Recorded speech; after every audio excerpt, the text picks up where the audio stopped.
તો અંબાલાલ કાકાની આગાહી પડી રહી છે સાચી। નવરાત્રીના શરૂઆતી દિવસોમાં વરસાદની અંબાલાલ પટેલની આગાહી હતી।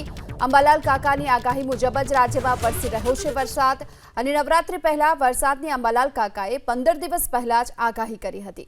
નવરાત્રીના દિવસોમાં હજુ પણ વરસાદની અંબાલાલભાઈ પટેલે આગાહી કરી છે, ત્યારે અંબાલાલ કાકાની આગાહીથી ખેલૈયાઓની ચિંતા વધી છે।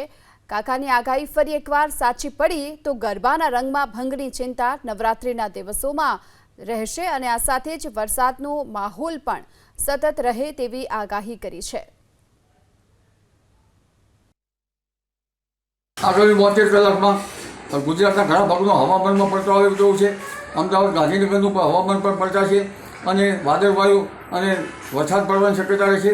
તારીખ 22 સુધીમાં વાદળવાયુ વરસાદ પડવાની શક્યતા રહેશે અને ત્યાર પછી લગભગ નવરાત્રિ અંગે જોવા જઈએ તો પણ હવામાનમાં પલટો આવશે અને નવરાત્રિની શરૂઆતમાં વરસાદ થવાની શક્યતા રહેશે કોઈ ભાગમાં, પરંતુ તારીખ 25મી સપ્ટેમ્બરે પણ હવામાનમાં પલટો આવશે અને તારીખ 29થી 4 સપ્ટેમ્બરમાં રાજ્યના ઘણા ભાગોમાં ભારે વરસાદ થવાની શક્યતા રહેશે।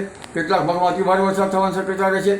ખાસ કરીને અરબ સાગરના ભેજ અને બંગાળ ઉપસાગરની સિસ્ટમ અને અરબ સાગરનો ભેજ અને અરબ સાગરની સિસ્ટમ રાજ્યના ઘણા ભાગોમાં ભારે વરસાદ કોઈ ભાગમાં અતિભારે વરસાદ લઈને આવી રહ્યું હોય તેમ જણાય છે।